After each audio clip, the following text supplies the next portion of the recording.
Good morning, students. So, till now, we have studied about deadlock. What is a deadlock? What is resource allocation graph? Necessary conditions of deadlock and prevention of deadlock. Today, we'll start with deadlock avoidance. Deadlock avoidance का मतलब होता है कि किस तरीके से हम अपने सिस्टम में प्रोसेसेस और रिसोर्सेज का सिंक्रोनाइजेशन ऐसा करें ताकि हमारा डेडलॉक अकर ना हो पाए।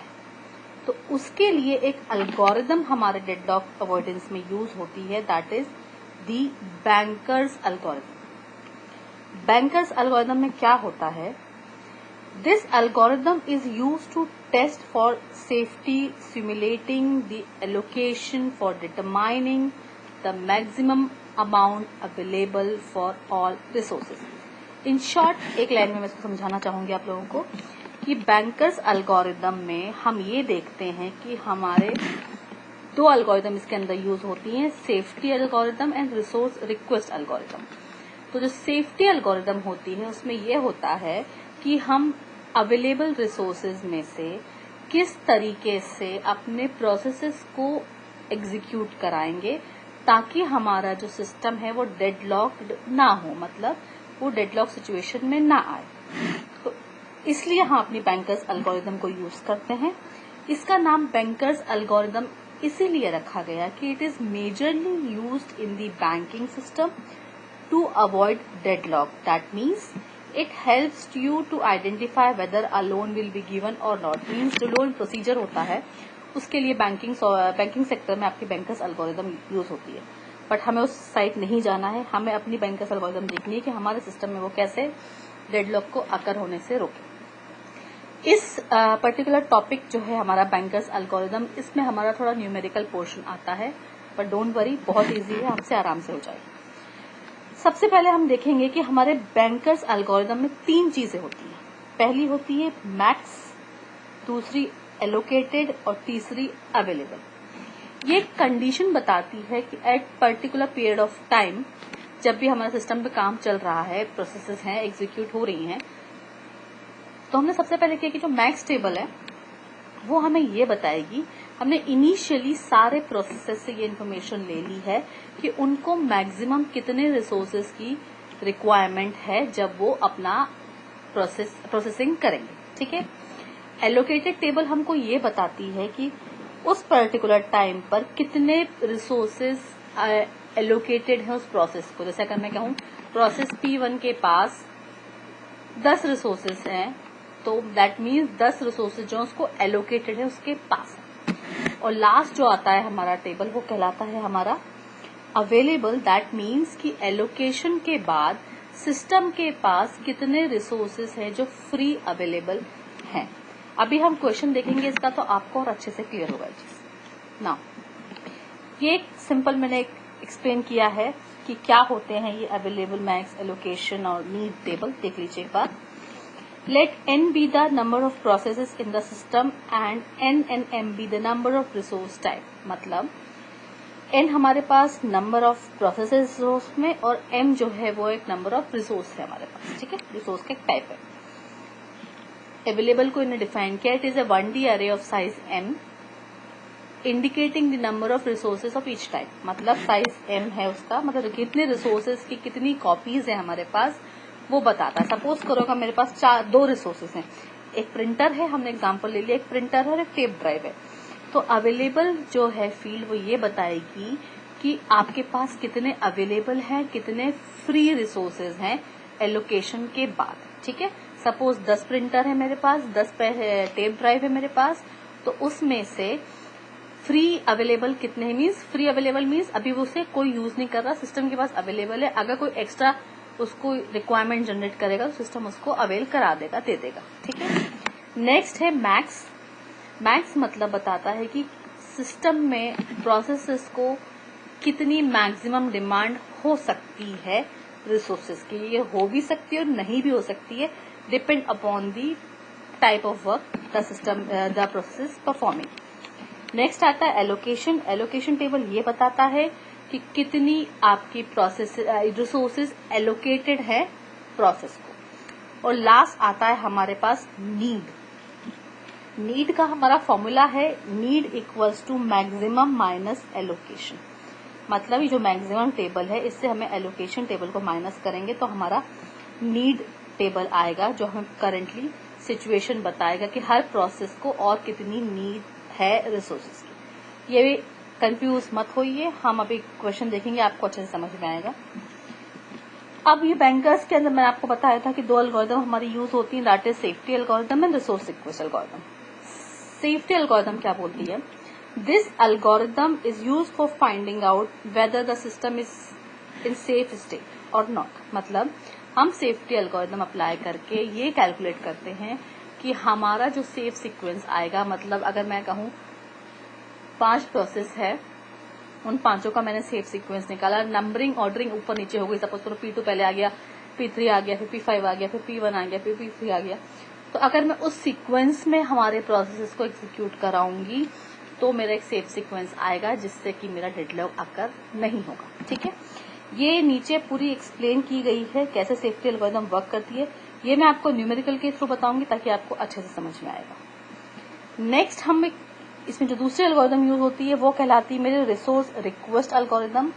मतलब कि अगर एडिशनल रिसोर्स की रिक्वेस्ट जनरेट कर दी है प्रोसेसेस ने तो फिर हम कैसे अपने सिस्टम में प्रोसेस को एग्जीक्यूट कराएंगे जिससे कि हमें जो है डेडलॉक अकर ना हो। ये कुछ इंपॉर्टेंट फॉर्मूलेज हैं, ये आप लोग याद रखिएगा। That is available equals to available minus request allocation I means new allocation, this is also new available, है ना। This is available new equals to available old minus request new request जो additional generate करता है वो। Allocation old new equals to allocation old plus request new and need equals to that is new need equals to old need minus request new.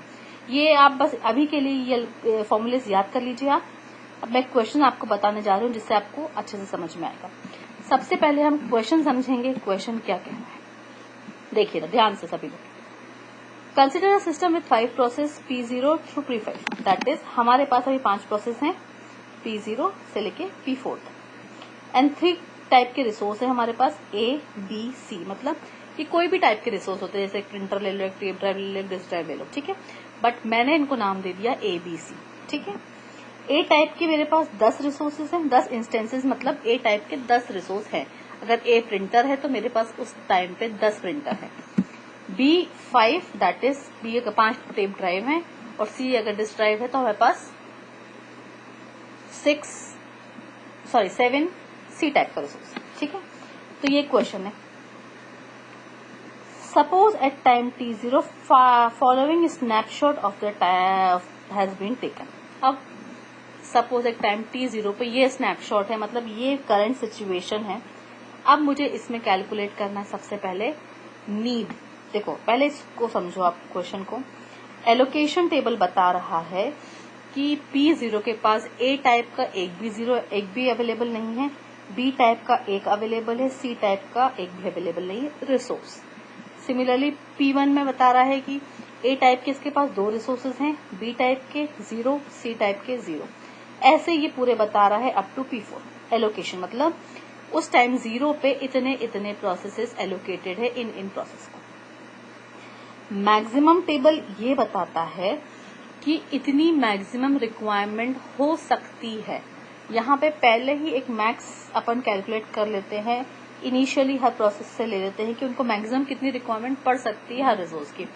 अगर मैं P0 की बात करूं तो P0 को मैक्सिमम A टाइप का 7 रिसोर्स जरूरत पड़ सकती है, B को 5, C को 3 पड़ सकती है, डिपेंड अपॉन द कंडीशन। तो हमने मैक्सिमम लिमिट लेकर चली है यहाँ पे, ठीक है। सिमिलरली अगर मैं P1 की बात करूं तो P1 को A टाइप के 3 की रिक्वायरमेंट पड़ सकती है, B टाइप के 2 की और C टाइप के भी 2 की। तो ये होता है मेरा एलोकेशन और मैक्सिमम टेबल। थर्ड टेबल आता है मेरा अवेलेबल टेबल। अवेलेबल टेबल का मतलब होता है इस टाइम पे टाइम T0 पे अभी इस सिस्टम के पास ए टाइप के 3 रिसोर्सेज हैं जो फ्री हैं, खाली हैं, बी टाइप के भी 3 रिसोर्सेज हैं, फ्री हैं, और सी टाइप के 2 रिसोर्स। ठीक है, दैट मीन्स अगर अभी किसी इन पर्टिकुलर प्रोसेस में से किसी को एडिशनल रिक्वायरमेंट हो तो अपने पास ये अवेलेबल फील्ड है, दैट इज इतने अवेलेबल है, रिसोर्सेज फ्री है। ठीक है, अब हम इस टाइप के क्वेश्चन में सबसे पहले कैलकुलेट करते हैं नीड। तो नीड का मैंने फॉर्मूला लिखवाया था आपको पहले, आप एल्गोरिथम में देखेंगे, मैक्सिमम माइनस एलोकेशन, मतलब इस टेबल से मैंने इस टेबल को माइनस कर दिया। जैसे 753 माइनस 010, तो 7 को ए टाइप के ए टाइप से करो, बी टाइप के बी टाइप से और सी टाइप के सी टाइप से, that is 7 minus 0 is 7, 5 minus 1 is 4, 3 minus 0 is 3। So this is the need of P0. Similarly ऐसे मैंने P1 का भी कैलकुलेट किया, 3 minus 2 is 1, 2 minus 0 is 2, 2 minus 0 is again 2। ठीक है, P2 और देख लेते हैं एक बार हम, 9 minus 3 6, 0 minus 0 0, 2 minus 2 0, so on. मैंने ऐसे ही पूरा P4 तक के लिए मैट्रिक्स बना ली है, अपनी नीड मैट्रिक्स। ठीक है, ये अगर आप लोगों को क्लियर है तो आगे पढ़ते हैं। एक बार ध्यान से देखिएगा, आ जाएगा समझ में, ऐसा कोई डिफिकल्ट नहीं है। आपने सबसे पहले कैलकुलेट किया नीड, अब आप क्या कर रहे हैं, इधर आइए, देखिए, now we have to calculate the safe sequence. तो अब हमें जब सेफ सीक्वेंस कैलकुलेट करना है, नीड का मतलब है कि अभी करेंटली टाइम t0 पे हर प्रोसेस को इतनी इतनी रिसोर्सेज की रिक्वायरमेंट है। ठीक, अगर मैं सबसे पहले देखूं अवेलेबल कितना है मेरे पास, 332, सबसे पहले मैं निकालूंगी सेफ सीक्वेंस। तो we apply safety, safe sequence में सेफ्टी एल्गोरिथम अप्लाई कर रहे हैं। तो firstly we will check the need of each process and then available. कैसे, देखिए, P0 की नीड क्या है, 7 4 and 3, that means A type के 7, बी टाइप के 4, सी टाइप के 3 रिसोर्सेज को अभी चाहिए करंट सिचुएशन में। पर मेरे पास अवेलेबल कितना है, 332, मतलब ए टाइप के 3 अवेलेबल है, बी टाइप के 3 अवेलेबल है, सी टाइप के 2। तो मैं अगर P0 की रिक्वायरमेंट 743 है तो उसकी रिक्वायरमेंट अभी फुलफिल नहीं कर पाऊंगी क्योंकि मेरे पास रिसोर्सेज अवेलेबल नहीं है। ए टाइप के 3 ही है मेरे पास, इसको चाहिए 7, तो मैं इसकी रिक्वायरमेंट जो है वो फुलफिल नहीं कर पाऊंगी। तो अब क्या करेगा आपका सिस्टम, नेक्स्ट प्रोसेस को देखेगा, ये चली गई आपकी वेटिंग में। ठीक है, नेक्स्ट प्रोसेस आई P1। अब P1 की नीड क्या है, 1 2 2। ठीक है, अवेलेबल कितना है मेरे पास, 3 3 2। एक चीज याद रखिएगा, आप तीनों रिसोर्स देखेंगे, कोई एक नहीं, तीनों देखेंगे। अगर तीनों अवेलेबल हैं, फ्री, अगर रिक्वायरमेंट कम है, अवेलेबल ज्यादा है, तो ही आप उसको असाइन करेंगे। आप ये नहीं कर सकते कि एक तो मिल जाएगा यार, एक तो अपन दे दो, नहीं, तीनों आपको चेक करना है। आपके पास अवेलेबल है 332, आपके पास यहाँ है 122, दैट मीन्स अभी मैं इसको दे सकती हूँ। क्यों, क्योंकि 3 है मेरे पास अवेलेबल, इसको ए टाइप का कितना चाहिए, 1। सिमिलरली बी मेरे पास 3 है, इसको कितना चाहिए, 2, और सी मेरे पास 2 है और इसको 2 ही चाहिए। मतलब अभी सिचुएशन में देखा जाए तो मैं P1 को अवेलेबल रिसोर्सेज कम है उसकी रिक्वायरमेंट, तो मैं उसको P1 को एग्जीक्यूट करा सकती हूँ। तो हमने क्या किया, यहाँ पे P1 को सारे रिसोर्सेज दे दिए जितने उसको रिक्वायर्ड है। ठीक है, अब आगे देखिए। तो अब जब मैं सेफ सीक्वेंस निकालूंगी तो उसमें सेफ सीक्वेंस में सबसे पहला आ जाएगा मेरा प्रोसेस P1। ठीक है, अब इधर देखिए, जैसे ही P1 का एग्जीक्यूशन कंप्लीट होता है, अगर आपको प्रोसेस स्टेट ट्रांजिशन डायग्राम याद है तो उसमें ये होता था कि अगर कोई भी प्रोसेस का रनिंग कंप्लीट हो जाती थी तो वो टर्मिनेट होती थी। सिमिलरली यहाँ भी प्रोसेस P1 का एग्जीक्यूशन कंप्लीट हो चुका है तो वो टर्मिनेट होगी। प्रोसेस अगर टर्मिनेट होती है तो उसके पास जो जो रिसोर्सेज सब उसको फ्री करने पड़ेंगे, जो जो चीजें हैं उसके पास। दैट मीन्स अगर मैं प्रोसेस P1 की बात करूं, प्रोसेस P1 का काम हो चुका है, वो एग्जीक्यूशन हो चुका है, अब वो टर्मिनेट होगी तो उसके पास जो जो चीजें हैं वो उसको सिस्टम को वापस करना है। तो अब मैं इसका एलोकेशन देखूंगी कि P1 को मैंने क्या क्या एलोकेट कर रखा था। तो P1 के पास जो था 200 ए टाइप के 2 थे, बी और सी 00 था। तो जैसे ये टर्मिनेट होगी, ये जो है इसको फ्री करने पड़ेंगे। तो ये जब फ्री करेगी, जब भी कोई चीज फ्री होती है वो काय में चली जाएगी, अवेलेबल में। दैट मीन्स मैं अपने अवेलेबल में इसको ऐड कर दूंगी। देखिएगा, if P1 execute then it will be terminated, it has to release all allocated resources। Allocation table देख लीजिएगा रेफरेंस के लिए। तो अब क्या करेगा ये जो ओल्ड अवेलेबल था दैट इज 332, ये देखिए, ठीक है, उसमें जो एलोकेटेड था वो उसको ऐड कर देगा। ये देखो 332 प्लस 200, तो now our new available is 532। Okay, P1 execute हो चुकी है। तो अब हम रिमेनिंग प्रोसेस को कंपेयर करेंगे with our new available that is 5, 3 and 2। ठीक है, आगे देखिए, अब नया अवेलेबल आ गया मेरे पास 532। अब मैं फिर से चेक करूंगी नीड किसकी। अब ये हो चुका है P1 एग्जीक्यूट हो, उसके बाद कौन सा हम FCFS फैशन में काम कर रहे हैं यहाँ पे। ठीक है, तो पहले नेक्स्ट आई P2 की नीड कितनी है 600, अवेलेबल मेरे पास कितना है 532। B और C तो है पर A नहीं है, तो मैं इसको नहीं अवेल करा पाऊंगी, मैं नेक्स्ट प्रोसेस देखूंगी।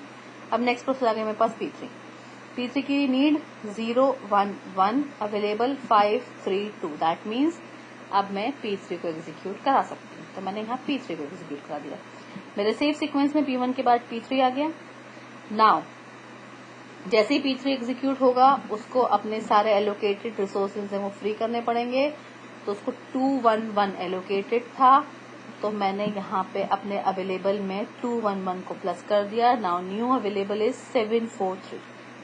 ठीक है, नाउ अगेन मैं चेक करूंगी जो प्रोसेस है मेरी P3 के बाद दैट इज P4 की नीड कितनी है 431, अवेलेबल मेरे पास कितना है 743। दैट मीन्स मैं P4 को अवेल करा सकती हूँ रिसोर्सेज। तो मैंने क्या किया, सेव सीक्वेंस में आगे सीक्वेंस में डाल दिया P4। अब जैसे ही P4 एग्जीक्यूट होगा, P4 के पास जो जो एलोकेटेड रिसोर्स थे दैट इज 002, वो उसको फ्री करेंगे। वो फ्री होगा तो मेरे किस में ऐड हो जाएगा आके अवेलेबल में। तो मेरा नया अवेलेबल आ गया 745। अब P4 के बाद कोई प्रोसेस नहीं है तो नेक्स्ट साइकिल रिपीट होगी हमारी। नेक्स्ट साइकिल रिपीट होती है तो जितने भी रिमेनिंग अपने प्रोसेसेस है उसको चेक करेंगे अपन। सबसे पहले आया P0। ठीक है, P0 की नीड क्या है 743, अवेलेबल मेरे पास कितना है 745। तो मैं P0 को एग्जीक्यूट करा दूंगी। सीक्वेंस में आ गया P0 आ गया। P0 एग्जीक्यूट हुआ तो उसके पास जो एलोकेटेड रिसोर्सेज थे दैट इज 010, उसने फ्री करे, अवेलेबल में वो ऐड हो गया। तो now my new available is 755। Okay, आगे आइए, कौन सा प्रोसेस बचा है P2 की नीड कितनी है 122, अवेलेबल मेरे पास कितना है 755। ओके, तो अब मैं P2 को एग्जीक्यूट करा देती हूँ। P2 मेरा जैसे ही एग्जीक्यूट होगा उसके पास जो रिसोर्सेज एलोकेटेड थे उसको दैट इज 302। ये देखिए 755 प्लस 302 मैंने फ्री करा दिया, तो मेरे पास 1057। इनिशियली आप क्वेश्चन में देखेंगे तो वहां लिखा हुआ था कि A टाइप के 10, B टाइप के 5 और C टाइप के 7 रिसोर्सेज हैं। जब सारी प्रोसेस आपकी एग्जीक्यूट हो जाएंगी तो आपके पास उतने ही रिसोर्सेज बचेंगे जितने आपके सिस्टम में गिवन रहेंगे। तो मेरे पास 1057 रिसोर्सेज बच गए हैं। सो अगर मैं इस ऑर्डर में दैट इज पहले P1, P3, फिर P4, फिर P0, फिर P2, इस ऑर्डर में अगर अपने प्रोसेसेस को एग्जीक्यूट कराती हूँ तो क्या है, मेरा डेडलॉक अकर नहीं होगा। If we will execute the process in sequence then deadlock will not occur. ये एक सिंपल क्वेश्चन था जो मैंने आपको बता दिया है। आप इसकी प्लीज एक बार प्रैक्टिस करिए। ये पीपीटी में शेयर कर रही हूँ क्योंकि गूगल क्लासरूम पे नोट्स जो है पूरे शेयर कर दूंगी, आप लोगों की टीजी ग्रुप पे भी डलवा दूंगी मैं नोट्स। तो आप लोग प्लीज इसको एक बार देखें। Bankers algorithm is very important topic, easy है, बस थोड़ा ध्यान लगा करिएगा। कल की क्लास में मैं इसका एक न्यूमेरिकल और कराऊंगी ताकि आप लोगों को अच्छे से प्रैक्टिस हो जाए। अगर किसी को कोई डाउट है then please contact to me personally और व्हाट्सएप में। ऑलराइट, चलिए प्रैक्टिस कीजिएगा। Thank you.